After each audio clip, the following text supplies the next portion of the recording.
ప్రేక్షకులకి ఆ లలితాంబిక అమ్మవారి యొక్క అనుగ్రహం పరిపూర్ణంగా కలగాలని మనస్ఫూర్తి కోరుకుంటూ మనం ఈరోజు చెప్పుకోబోయేటువంటి ద్వాదశ రాశి ఫలితాలు రాశి నుంచి కంటే కూడా లగ్నం నుంచి చూసుకోండి. లగ్నం తెలియని వారు రాశి నుంచి చూసుకోవచ్చు.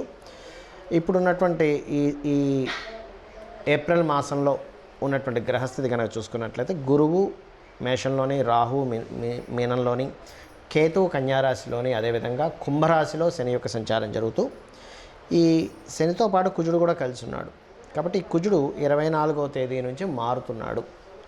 సో శని కుజుల కలయిక కుంభంలో ఉంది. అలాగే రవి 14వ తేదీ వరకు, మనకి 14వ తేదీ నుంచి రవి మారుతున్నాడు మేషంలోకి, మీనంలో ఉండేటువంటి.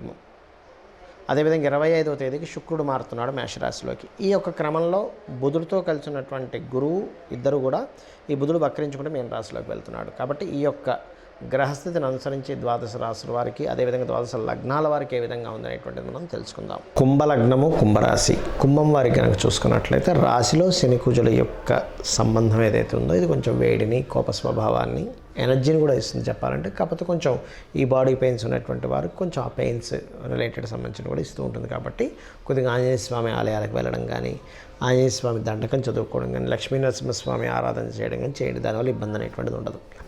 అయితే ఇక్కడ రెండవ స్థానంలో రాహువు, శుక్రుడు, రవి 14వ తేదీ వరకు అక్కడ ఉంటాడు. రవి ఉన్నందుకు విదేశీ ధనయోగము ఇటువంటివి సూచిస్తున్నాయి.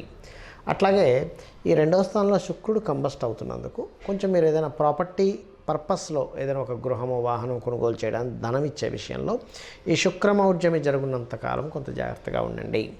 ఇక మూడో స్థానంలో గురుగ్రహం ఉన్నందుకు, గురువు పర్టికులర్గా 3లో గురుబుధులు కలిసి ఉన్నందుకు కాస్త కమ్యూనికేషన్ రిలేటెడ్ సంబంధించినటువంటి విషయాల పట్ల కాస్త జాగ్రత్తగా ఉండండి.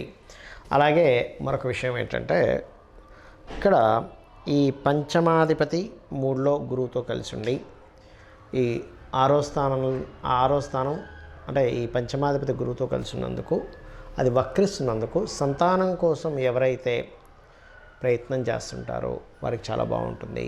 రాజకీయ పరంగా మీరు చేసేటువంటి ప్రయత్నం సఫలీకృతం అవుతుంది. రాజకీయ పరంగా కొంతవరకు సక్సెస్ రేట్ అనేటువంటి చూస్తారు కుంభరాశి వారు. అదేవిధంగా మీకు లోన్స్ కోసం మీరు చేసే ప్రయత్నం కూడా ఫలిస్తుంది. కోర్టు కేసు వ్యవహారాలు ఏమన్నా సరే క్లియర్ అవ్వడం జరుగుతుంది. కాకపోతే ఇక్కడ ఈ సప్తమం పైన, అంటే లగ్నంలో ఉండేటువంటి శనికుజులు సప్తమం పైన దృష్టి పెట్టి ఉన్నారు. కాబట్టి కాస్త ఎవరినైనా వివాహ సంబంధించిన విషయంలో ఎంపిక చేసుకునే అంశాల్లో కాస్త జాగ్రత్తగా ఉండండి. మరియు అదేవిధంగా కాస్త ఇన్సూరెన్సెస్ రిలేటెడ్ సంబంధించిన విషయాల్లో కొంత జాగ్రత్త వహించండి. మరియు కుంభం వారికి కనుక చూసుకున్నట్లయితే ఇక్కడ ఈ దశమాధిపతి అయినటువంటి శని కుజుడు కూడా చూసుకున్నట్లయితే ఈ శని కుజులు కూడా కలిసి ఉన్నందుకు కొంచెం వృత్తి విషయాల్లో కొంత స్ట్రెస్ అనేటువంటిది ఉంటుంది. అలాగే మరొక విషయం ఏంటంటే ఇక్కడ ఈ 12వ అధిపతి ఎవరైతే ఉన్నారో, ఈ 12వ స్థానాధిపతి రాశిలో కుజుడితో కలిసి ఉన్నందుకు కొంచెం విదేశీ సంబంధించిన విషయాలు, విదేశాలకు వెళ్ళేటువంటి విషయాలు గమనించుకున్నట్లయితే స్ట్రెస్ అనేటువంటిది ఉంటుంది. ఎప్పుడు కూడా 12వ స్థానాధిపతి కుజుడితో కంబైండ్ అవ్వడం అనేటువంటిది ఉద్యోగంలో మార్పుల్ని, కొంతవరకు ఉద్యోగంలో ఒత్తిడిని, ఉద్యోగంలో కాస్త ఎక్కువ ఒత్తిడి ఉండడం అనేటువంటిది ఇస్తుంది. అయితే ఈ సమయంలో మాత్రం కాస్త జాగ్రత్తగా లాంగ్ టర్మ్ షేర్స్ విషయంలో కనుక జాగ్రత్తగా ప్లాన్ చేసి కనుక చేసుకున్నట్లయితే 100% ఖచ్చితంగా బాగుంటుంది. అందులో ఎటువంటి సందేహం లేదు. అదేవిధంగా మైనింగ్ రిలేటెడ్ సంబంధించిన వాటిలో ఉన్నటువంటి వారికి, మరియు ఈ బొగ్గుకు సంబంధించినటువంటి వ్యాపారాలు చేసేటువంటి వారికి కొంతవరకు వాళ్ళ లైఫ్ అనేటువంటి కొంత ఆశాజనకంగా మారనుంది అని చెప్పుకోవచ్చు. మరియు మీరు చేయవలసిన దేవతారాధన విష్ణు సహస్రనామాలు ఎక్కువగా చేయండి.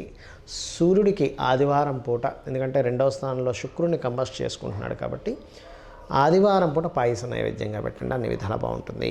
ముఖ్యంగా మనకి నేను 2-3 నెలల నుంచి కూడా చెప్తూనే వస్తున్నాను, ఈ శని రాహుకి ఈ కుజ రవులు సంబంధాలు ఉన్నాయి.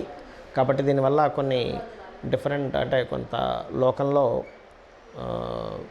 గొడవలు కావచ్చు, బాంబు పేలడాలు లాంటివి కావచ్చు, యుద్ధాలు కావచ్చు, రాజుల మధ్యని డిఫరెంట్ ఇవి కావచ్చు పెరుగుతుంటాయని. అయితే ఈ నెల ఏప్రిల్ మాసంలో మరియు మనకు జనవరి ఫిబ్రవరి నుంచే స్టార్ట్ అయింది ఆ కాంబినేషన్.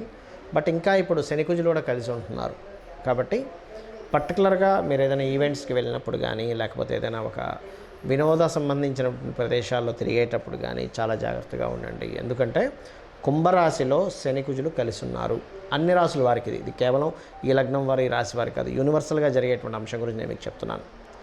అదేవిధంగా ఇక్కడ మరొక విషయం ఏంటంటే, ఇప్పుడు మీరు అనుకోవచ్చు ఏమండి ఇలా ఉన్నప్పుడు ఖచ్చితంగా నాకు ప్రమాదం జరుగుతుందా, ఎక్కడికైనా వెళ్తే ఏదైనా ఇబ్బంది అవుతుందా? ఇక్కడ ఎందుకంటే శని కుజులు కలిసినప్పుడు సర్వసాధారణంగా యుద్ధ వాతావరణము, అదేవిధంగా భూకంపాలు కావచ్చు, లేకపోతే నీటి ప్రమాదాలు కావచ్చు, అగ్ని ప్రమాదాలు కావచ్చు, బాంబు పేలడాలు కావచ్చు, ఇట్లాంటివి పెరుగుతూ ఉంటాయి. నాకు ఖచ్చితంగా దాంట్లో ఇరుక్కుంటానంటే ఒకటే గుర్తుపెట్టుకోండి, మీ జన్మజాతకంలో కనుక గండము అంటారు, అది నీటి గండము, అగ్నిగండము, ఎట్టైన ప్రదేశాల నుంచి కింద పడిపోయేటువంటివి కొన్ని ఉంటుంటాయి. అటువంటి ఉన్నప్పుడు పర్టికులర్గా ఏమవుతుంటుందంటే వారికి తెలియకుండానే ఇబ్బంది అనేటువంటిది పెరుగుతూ ఉంటుంది. కాబట్టి అలా ఉన్నవారికి మాత్రమే ఈ యొక్క గోచారం ఎఫెక్ట్ పెరుగుతుంది, కానీ మిగతా అందరికీ కూడా ఈ ఎఫెక్ట్ ఉంటుందని అనుకోకండి దయచేసి. మరి అటువంటి వారు ఏం చేయాలి అని చెప్పి చూసుకున్నట్లయితే, అటువంటి వారు చాలా క్లియర్గా మీరు రోజు సూర్య నమస్కారాలు చేసుకోవడం ద్వారా లేదా లలితా సహస్రనామాలు వినడం ద్వారా ఆ యొక్క ఇబ్బంది నుంచి బయటపడవచ్చు. ఖచ్చితంగా అందులో ఎటువంటి సందేహం లేదు. ఎందుకంటే మీ జన్మజాతకంలో ఆ యోగం ఉన్నప్పుడు మాత్రమే ఇప్పుడున్న గోచారము ఇలా ఉన్నప్పుడు మీకు ఇబ్బంది కలుగుతుంది, కానీ అదర్వైజ్ ఏమీ అవ్వదు.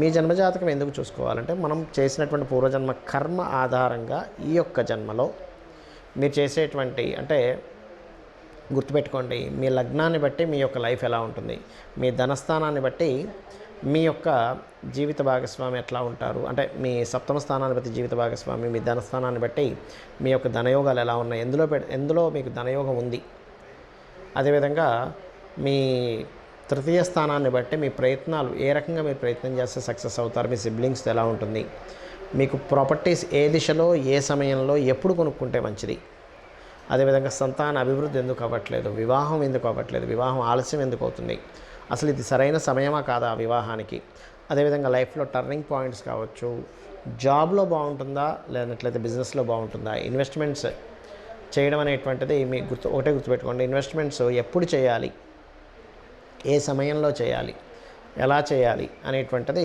ప్రధానంగా ఉంటుంది, అక్కడ గుర్తుపెట్టుకోండి.